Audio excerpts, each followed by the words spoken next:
Hoy visita Zaragoza Silvia Agüero, del colectivo Pretendemos Gitanizar el Mundo. Aquí se busca recuperar la memoria histórica del pueblo gitano, entre otras reivindicaciones. Nos hemos acercado hasta el Centro Luis Buñuel para oír sobre sus ideas y sobre el taller Metodología para superar el antigitanismo. Bueno, pues tengo 32 años, soy gitana y mestiza y de reivindicación feminista, y la verdad es que nunca me he planteado voy a ser activista antirracista, sino que es una necesidad que surge bajo mi experiencia vital y bajo la experiencia vital de cada uno. De repente no te planteas voy a ser activista, no es algo que alguien se plantea, sino una necesidad que quieres transmitir y quieres reivindicar. Bueno, es muy desconocido y siempre se dice que el antigitanismo existe porque hay un desconocimiento, y eso es mentira. O sea, la gente es antigitana y racista no porque haya un desconocimiento, sino porque tienen muy mala leche y muy mala sangre. Entonces, ¿hay desconocimiento? Sí. ¿Podrían haber conocido más? También.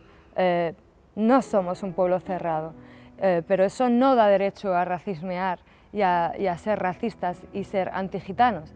Así que el desconocimiento no implica nada. Quien quiera conocer puede hacerlo. O sea, vivimos aquí hace 600 años en esta querida península.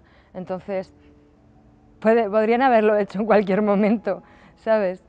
No es algo nuestro que queramos ser cerrados y herméticos. Eso no es la realidad, es un imaginario payo que se ha creado. Bueno, la reivindicación fundamental, y en particular mía, es poder tener la emancipación del pueblo gitano. No puedo hablar de un feminismo, por ejemplo, solamente de salvar o de salvarnos las mujeres gitanas, porque no es real. O sea, los hombres gitanos están tan oprimidos como nosotras. Creo que la emancipación del pueblo gitano sería la solución para el racismo y el antigitanismo en este caso. Tenemos que ser los impulsores nosotros y ser quien toma las decisiones en todos los aspectos de nuestra vida, y ahora mismo no lo somos, ni las gitanas ni los gitanos. Y da igual que seas rico, pobre, da igual. El antigitanismo es un tipo de racismo estructural y sistémico que se produce desde las instituciones que lo perpetúan, lo permiten. Entonces, da igual que seas rico y que seas blanco, da igual, porque vas a seguir siendo racismeado de una forma antigitana.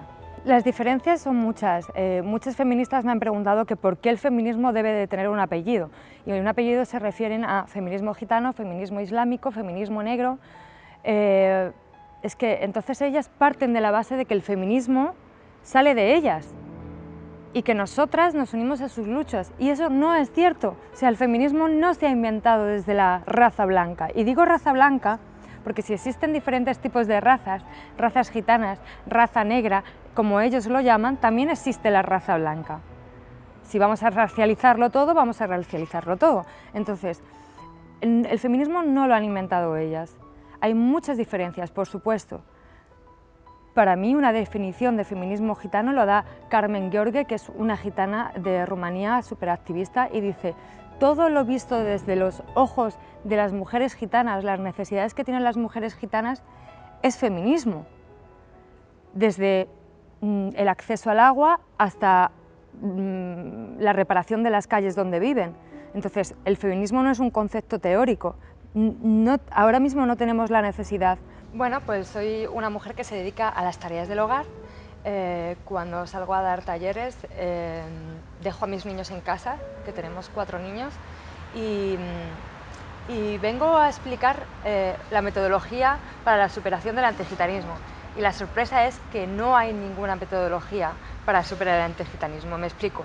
Solamente bajo una mirada consciente que decía el tío José Heredia Maya, y mirándose para adentro y viendo qué es lo que tengo que cambiar en mí para no ser racista.